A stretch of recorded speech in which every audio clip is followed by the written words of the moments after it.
Alright, what is up guys? This is PVM Vertigo and welcome to another Kerbal Space Program tutorial. And today we're going to be learning how to get to and land on moons. So right here we have this beginner moon mission rocket. And like all rockets, well, rockets that you've used before, usually there's just a first stage and then an orbital stage. But in a moon rocket, you usually have a first stage, a second stage, and a lander stage. See, if we zoom in up here, let me try to get this focused. You can see that we have normal little pod here. We got, standard Kerbals man in it. But we also have this standard parachute. So it's pretty much all standard at the top part. You can see that we even have a Separaton or whatever. So yeah, this pod up here will land just like a normal mission would, like in a regular orbital mission. But it is going to the moon, so we do need landing legs. And so right here we have these landing legs. If I were, let's just put the gear down once. Gear. You see it's right there, so that it's can land with increased stability. Now, one tip for this is actually to make sure you have these low enough so that they we get this intersection here. It has to be lower than the actual engine. The engine's up here, so when it lands, it doesn't actually just land on the engine. If you really needed to, you could use the offset tool if you're in the VAB. Also, what you're going to need for a lander is, well, if you're going to the moon or Minmus or some other moon, like maybe near, I don't know, Duna, you're going to need a power supply. So we have these Gigantor solar arrays. Let me press 1 because that's what I have it bound to. Yeah, you're going to need either solar arrays or those nuclear thermal things. I actually don't have a battery on this, because there's not much really to power. The only thing I really have is some reaction wheels, so I don't really need a battery. But if you had something like MechJeb that you need to power, or you need to power, I don't know, a transmitter, you would definitely need batteries in case you're going to the dark side of the moon. Also, what you need is one of these mobility bay enhancers, just a standard ladder, Can't really focus on this, but there it is. On the moon in Minmus, you don't really need one, but this is for all moons, this tutorial here, so for some moons you may need a ladder in case the Kerbals can't really jetpack around. You can see if they really wanted to, they could kind of jump up and grab it, hopefully. Now, a moon rocket is a little bit different than an actual just orbital rocket going up and then landing, because it has to go to someplace and then come back. So we have a larger payload than ever before. So what we need is a really strong first stage. Okay, so usually we need a nice little hierarchy of the first stage engine, second stage engine, and then a lander engine. And typically, where you want to go with this is this stage, launches up to like 10,000 meters or so. This stage finishes the orbit, and it also has to have enough delta V to actually push it to the moon. So make sure that you have enough delta V to do that. You can always use Kerbal Engineer to, show that. Right now we have a total of around 7,870. That's definitely enough to go to the moon. Maybe come back, not really sure. Let's see. Oh yeah, and then you also need a lander engine. This will basically do the last landing. You cannot land with this one. So this one shouldn't be too big. Like, you can't just make this like half the rocket size, then, it'll just be wasted. You want to make sure that you get this right in the sweet spot to getting you to the moon, or to a moon. But then this lands. But then this one also has enough delta V to actually come back, lift off the moon, or a moon, and then basically send this back to Kerbin, however way you want it to. The sun's actually setting now. So what I did for this beginner rocket is I made a nice safe method. I didn't use any like complicated asparagus staging or anything. I just used a normal rocket. This is pretty standard. The only thing being there's a lander on top. And I also used boosters because I wanted to make it economical. This costs around 70,000 funds, so to put that in perspective. And I think it's a very cheap way of getting to the moon. So let's just fire this engine up here. Of course, I have SAS. I got wings to stabilize myself, and we can just get off this pad here and go on with the tutorial. Alright, then launch. I have no RCS on here, no rocket control system, because we're going to do that in a different tutorial. We don't really need it for this mission, I don't think. Yeah, you know, standard lift off the launch pad.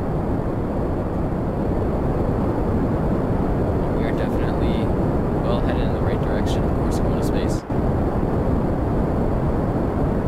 Keep in mind that these boosters, at least for my rocket, are pretty much needed. You could have, you know, side liquid engine boosters, but I didn't want to complicate things for this tutorial, so I just used regular solid rocket boosters. Without the solid rocket boosters, this engine here would only have a thrust to weight ratio of about 1.3. So it would be able to do it, but it would not be able to get, it probably would get up to like this height only. It would be very, very slow. So we're going to start turning over a little bit here. We're going to get ready for our rocket separation, our solid rocket separation.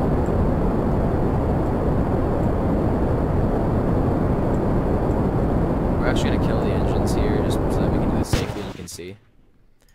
Because when we separate these boosters, we have lateral separators, and we also have these sepatrons. So if you look here when we release this, it, you know, releases them in a slightly safer way, you know. So we can just fire this up, get ourselves oriented in the right direction again, and keep on going. Those sepatrons went a little crazy, but at least they didn't hit this engine because, or this fuel tank, because these fuel tanks are actually very, very fragile. So if you don't have sepatrons, most of the time your boosters can kind of, you know, take a dent out of your scientific travel vehicle. So our first stage is a very, very powerful one. We have lots of fuel left. We are already up to 30,000 meters, or almost 30,000 meters. We go to the map view, we can see that we are getting a little bit too steep here, so we're going to try to, you know, tone over a little bit. Try to get as much speed as we can out of this first stage, because this second stage, remember, it does have to go all the way to the moon, because we're going to be targeting the moon today, not Minmus. So I feel that that's what usually beginners like to look for. Minmus I feel is easier, but we want a challenge, right? So, as you can see, this first stage taking us way fast. It's going to leave a lot of it. It's going to leave an easy job, I'll say, for the second stage. Alright, so yeah, we're pretty high right about now. We're just going to start the second engine. That was very explosive. I actually use a sepatron there, or not sepatron, a separator. These things are basically the same thing as a decoupler, except they separate both sides. I just think they're cooler because they're flatter. It's just my preference. And yeah, this tutorial, we basically are doing the same exact thing as a normal launch. I'm just trying to give you some more flight tips so that you can get your payload, which is your moon vessel. This whole sick thing here is what's needed to get there. But I want you to get it there efficiently and with the least amount of fun. So solid rocket boosters are just kind of there to show. We'll get up to around 120,000 meters because that's where a good warp zone is. But it's also low enough to take advantage of the Oberth effect, which is basically states that the closer you are to a body, the easier it is to burn away from it because it gives you a nice little gravity assist. Something around there. I don't know the actual wording of it, but it basically means that, yeah, the closer you are, easier it is to get yourself going somewhere. Okay, so we're going to circularize here. Make sure to put the node right on the apoapsis like you always do for launches. It shouldn't be any different than any other launch. Sorry. Let's see. 128. This is typically good enough. We're not doing any orbital rendezvous, so we don't really need that circular open orbit, but we need close to circular orbit just to make things easier. We're actually going to extend the solar panels. We lost a little bit of electric charge there, so we want to fill that up real quick. Yep, charging up. We got these Gigantor solar arrays. Don't really need that, because they are kind of, you know, over the top, should you say, but they look nice. So we're going to time warp over to our maneuver node. Pretty standard stuff for a launch. You guys should have mastered it by now, but if you didn't, I would suggest practicing launches and orbiting first before you try to make a big rocket. Because I always see beginners, they usually make too big of a rocket, and it's actually not that efficient. So make sure you have orbiting now, okay? We'll go over that kind of stuff in the next tutorial when we actually design more rockets, because rocket design, you need it to be efficient. You don't just want to like throw huge parts up and expect it to work. Sometimes going smaller may be even more efficient, and sometimes better. So, when you're trying to go somewhere, you select a target, okay? Select it, and, you know, add a maneuver. You want to kind of get it at this angle. There's a specific angle for all bodies. Like, even if you go out here and you're burning interplanetary, there's always an angle you want to burn at. Like, if you're going to Duna, you burn from here. Same thing with the moon. This is albeit a lot more simple because the moon is closer. So basically you want to angle it at around here. That doesn't have to be perfect because you can always move it later. And you want to go up here and you want to pull prograde, which is where you want to be burning. Pull it until it gets to the height of the moon, no more, no less. Here, I'll actually move it so that you can see. See, right about there. Okay? And now, if you look here, it'll say, this is where the target will be. So you want to aim your position, your close approach. You want to aim this apoapsis right at this. So if you take this and move it on over. Right now, if we were to launch, we would impale the moon, because that's right where it's going to be, and we would just impale it. You can actually move it a little bit back, and you can see the periapsis goes down to 8,000 meters per meters. That's good, because we kind of want to do like one orbit maybe, and then we'll slow down and land.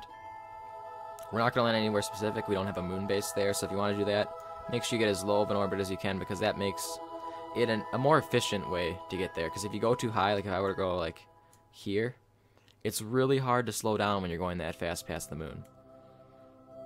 If you're around like 100,000, it's even better.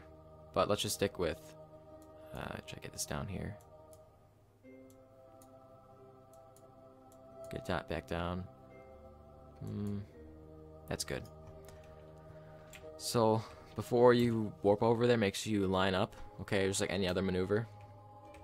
The only difference is that if you mess this one up, you will pretty much just go flying in space, and in this case, you probably head towards Duna, or Duna's level of orbit, somewhere around there. Just make sure to just stay on the node and burn at the right amount of time. So remember that this is 36 seconds. So we want to burn around, if we do the math, it's like, what, 15, 18 seconds? So we're going to burn at node T minus 18 seconds, okay? Remember that number.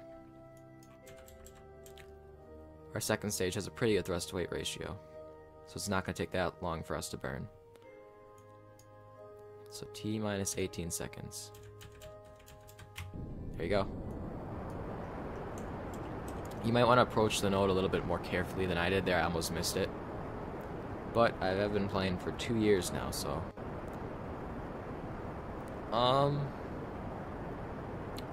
This might be... Yeah, this is going to be good. Right here. I was looking at my descending node. And it doesn't really matter if you're ascending or descending, really. Just make sure that you get this nice little encounter. If you get an encounter, you're pretty much good. Nothing's going to go wrong if you get the encounter, because you'll get there, and, you know, you can always maneuver when you're inside its sphere of influence. I'll show you what I mean by sphere of influence when we get there. Just gonna do some correction burns here. There we go. Our periapsis needs to be brought up a little bit by burning this way. We'll see what it actually is when we get there. Kerbal Space Program isn't that good at modeling where you're gonna go, especially when you encounter. It's just kind of guessing over here, because this is secondary math that it does.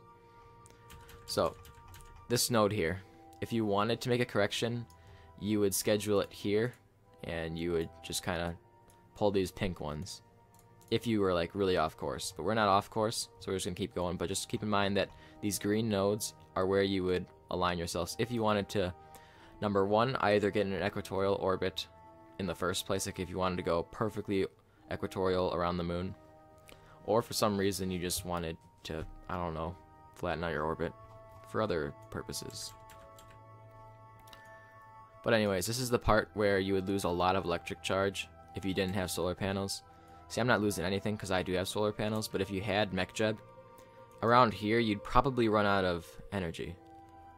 And then you can control with people, but if you had a probe, you wouldn't be able to do it. And if you had a transmitter, which I don't have because I'm not doing any science right now, you would not be able to transmit anything. So always make sure that you have solar panels or a nuclear reactor on your thing. You should have batteries. I just didn't want to put any on mine because that was excess weight for this mission. But remember, if you're going on the dark side of the moon or dark side of anywhere, bring batteries. Okay. So right here, we are approaching the moon. And you can see we're going to land right in the middle. Okay, so I'm going to adjust this. I'm actually going to get us in a shallower place. Okay, we're basically going to do a moon skim, okay? Let's see here. Just going to try to get ourselves in the right angle. 10,000 meters, okay. So just pretend that you're coming this close to the moon. If you're on a moon mission, you want to get about 10,000 meters. Or maybe even less, like maybe 5,000 meters. You want to get that close, and then basically at the bottom there, you're going to circularize your orbit, and then just, you know, get as close to possible as 0 as you can before you start landing. So I'm actually going to get my thing on retrograde now, and I'm going to align myself so that when I get there, I should be in the right place. Let me see here. Yep, and there's the moon. If I go here, it should be good.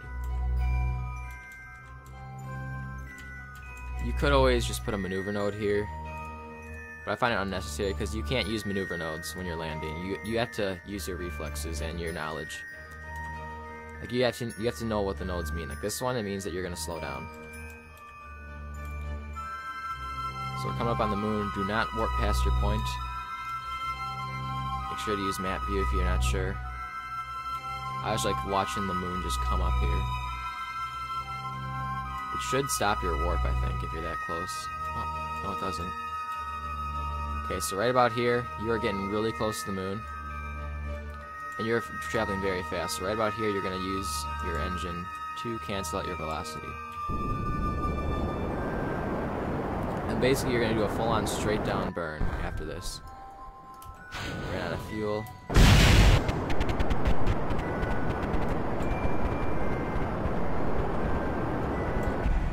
You can already see that we're plotting our descent. We may actually land on the dark side of the moon, but that's okay. As you can see, we're going to put down our landing gear just as a precaution so you don't forget. You can see our engine is, you know, it's pretty short. Our legs are far below it. So, let's try to plot. We'll land over there. So let's just cut our engine off. Try to find a good place to land. We're going to try to land over in this general area, maybe like by that crater, kind of. So we're going to let ourselves drift a lot closer to the ground. Right about there is where we're going to try landing. Make sure you have a target zone. Like, I'm going to try landing right about there. And we're going to fly over right now, so we need to start slowing down. Make sure that if you're burning retrograde, don't burn right on it. Burn more towards this horizon event here. That horizon. Because that way it pushes your retrograde towards the top. Like the top of the nav ball. And you're pretty much just getting your horizontal velocity out of the way. Because this, now you'll see it's vertical velocity. So now we're going to take it slow. Okay, I'm actually going to pause it. So what you're going to do here is you make sure that it's in surface mode. Make sure it's not in orbital mode. It should switch automatically, but in case it didn't, make sure it's in surface mode. But right now, you're just going to make sure you're at least like 50 meters per second or so. I'm going too fast. And if you want to do a nice little landing, a nice soft landing, you should pretty much burn the entire time. You could do a suicide burn, which is the most efficient method. But for a beginner lander on moons, I'd say that you should probably just keep on burning. So I'm going to keep on burning here. I'm going to line myself up here. And basically, you're going to try to push your retrograde all the way to the center of the nav ball. So if it's going that way, oh, I need to go over here. I need to push it back. And then basically when it goes straight up and down, you should, well, burn straight up and down. You can see that it's too much, it's too high, so I'm going to push it back by going above it. For an explanation of what I'm doing is, if the nav ball was, or this retrograde symbol was over here, you would burn over here, because you'd be canceling out that horizontal velocity, because if it's going this way, that means that it's going, or this way. So if you, or this way, if you burn this way, if you burn over here, then this, if it was retrograde, was here, it would get pushed this way, because you are still going down. So if you're canceling out your horizontal velocity, which my horizontal speed is 2.79 millimeters per second because I'm so close to going down, it means that you're going to shift back and forth. Vertical velocity is basically what we want to do. If we have this out of the way, the horizontal speed, basically you're just going up and down and up and down. So it's far easier to control than trying to do like all of it at the same time. So I think 2.79 millimeters per second is probably safe. I'd even say that 1 meters per second is probably safe. 0.5 is probably the safest, like the real level that you want to be at. But I have to say Kerbal Space Program is pretty lenient with stuff like this, so just make sure that your retrograde is not all the way over here, because if it is, and you start burning straight up and down like you think you would if you're landing, no, if you burn straight up and down when you're landing, you're going to be going like that way at around 10 meters per second if you're like that. Just make sure that you have retrograde right on the top of the nav ball, and we'll just continue landing. So we're going 18 meters per second. You want to like burn slowly so that you are kind of just going down smoothly. You don't want to just like full out burn so that you have to keep on turning it on and off. No, just do a nice little landing. Focus on the fact that horizontal speed needs to go down, right? Make sure it's down. This won't be in here. This is actually a mod called Kerbal Engineer, but it's helpful for beginners. There's no autopilot, so it's not going to cheat. It just kind of tells you your horizontal speed. I'd recommend Kerbal Engineer for stuff like this if you're not good at it. So let's just keep on going here. And if you start getting too close to 0, you can actually like press Control to go down in speed or down in acceleration. You can kind of, you know, get a fine little balance here, go up again. Safest method for beginners, definitely. I'm gonna fold my solar panels away. It'll be different for everybody. You have to bind it to a hotkey in the VAB. You can see I'm kind of drifting a little bit. I want to push this back. I'm going to stop burning so fast because I am still pretty high up. This is kind of a slope, so definitely you want to make sure it's a soft landing. Horizontal speed is very, very low. This is good. Start speeding up. I left that there. Did a little bit of a hop there. You do not want to do that. I'm just trying to get myself nicely here. So as in the point of approach, you want to zero it out. So make sure that when you're burning, you want to land at least like 0.5 meters per second or lower. Just gonna touch it down here nicely. I'm trying to do like a beginner would do it with hops. Nice. So rephrasing or re-vocalizing what I did there. I basically came down and landed as softly as I could. You do not have to land that soft. The Kerbal Space Program, like these things, they have suspension. You can come down at like 10 meters per second, I think it is, and you will crash, but you won't break a whole lot of stuff. I was just trying to show you how you can do it very, very softly. The throttle control with this is it has such a high thrust to weight ratio that if you press shift and control, like you'll start flying up. So that's kind of an issue, but you know, it's not, you would think it'd be hard, but if you really think about it, once you get your horizontal speed down, all you have to do is just get the right sweet spot of vertical speed, and then just make sure you're near 0 when you land. That's the only thing. So that's how to get to a moon. But going away from a moon is, well, you'd think it'd be harder, right? Nah, it's not that hard. So of course you want to get a nice little orbit. But if we land over here, we don't actually need that much more, but I'm going to do it anyway. So, make sure that this north is below you, okay? Because it doesn't mean that north is over there. It's not like north is not that way. North is actually that way. But if we were to point that way, we'd go north. I got a nav ball. You actually want to have it so that your spacecraft goes down this line, the 90-degree line. Because that way is east, yeah. So we're just gonna start burning here. Get ourselves rotated correctly, and then we'll burn this way. You look here. We are definitely burning in the right direction because we want to get equatorial. So we're gonna start doing our full burn now. There we go. Pretty fast here. 1,000 meters per second at delta V left. Get to a height about a 50,000, I think is good enough. Actually, no, 30,000 is probably good. You don't really need that much height, honestly.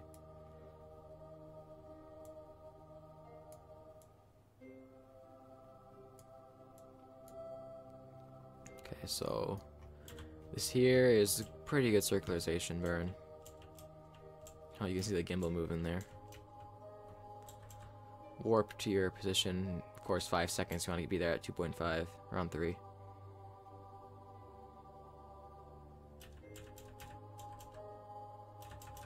Okay, start the burn.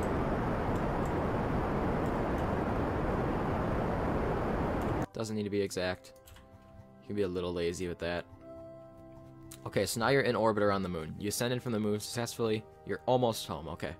Your Kerbals really want to get home. So you need to make sure that you're leaving in the right direction, okay. So if you think about it, the moon is moving this way, right? It's moving this way. So that means if you were to, you know, burn this way, you would go out because the moon's already moving this way. So if you add more velocity that way, you're going to go flying out of the Kerbin system.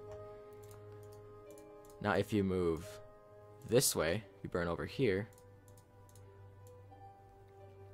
you'll actually be slowing down because you just came from the moon. If you were to leave the moon, you'd be going exactly the same way, but if you add velocity that way, if you go that way, you will actually cancel out the moon's velocity.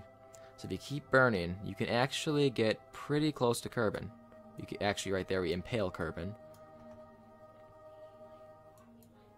Watch. See if you go like this, periapsis is around 50,000. Let's get down to 20,000. 15,000, good enough. If you do this right, if you set the burn right, you should be able to do a 1 burn from the moon and get all the way back to Kerbin. Okay. So make sure, that, of course, that you burn this way. Always burn on the bright side. Unless, of course, you're trying to leave Kerbin system, then you would burn on the dark side. But for right now, getting back, we're going to burn on that side. So we're just going to align ourselves. Do the same thing we always do with maneuver nodes. Maneuver nodes are very, very friendly for beginners. Easiest way to get places.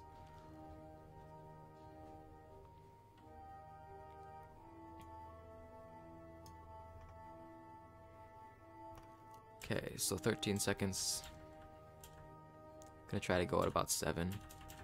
Make sure we're aligned here, we kind of drifted away. Around 6 seconds, around there. That's good. We'll start leaving.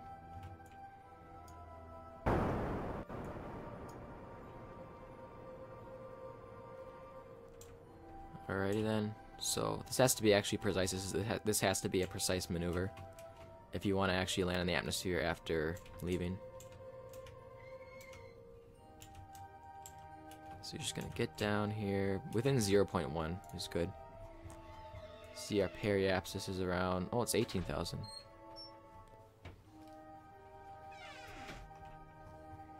So we are doing this. And I'll actually give you a visualization of what I was talking about earlier. So the moon's moving this way, we're moving this way. So if you time warp, you'll see that the moon's moving that way that fast, we're moving this way that fast. You can see how it's canceling out, right? That's why we did that burn. Now, of course, we start falling. We're gonna time warp here. Don't time warp too fast because Kerbal Space Program sometimes glitches out with that.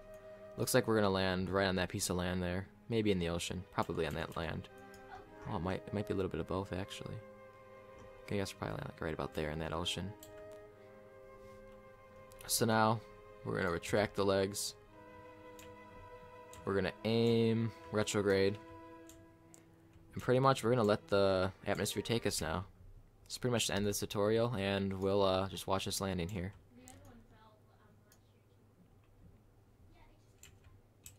So we are going to burn a little bit. You can always burn if you really feel like it, but actually about this point we can just kind of let go.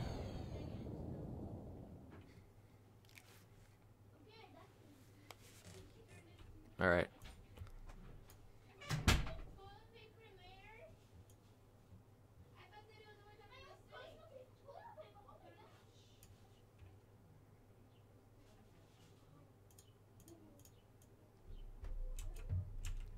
Okay, so you can see that we are actually slowing down pretty fast right about now.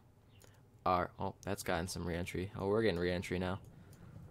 And you don't really have to do anything. You could even kind of just let go of system assist. You can just kind of, float down and let the parachute take you. Look at that. If you guys are watching when this is 1.0, this is where you put your heat shield. 1.0 isn't here yet, but hype train. Hype train. So yeah, there goes the parachute. Parachute's on fire. All is good. As you can see here, we are definitely safe. There's pretty much no way that we are going to destroy anything. Just a pod in its parachute. We're about to land right about there. I thought that we'd land over there, but we had a very shallow aero braking maneuver there.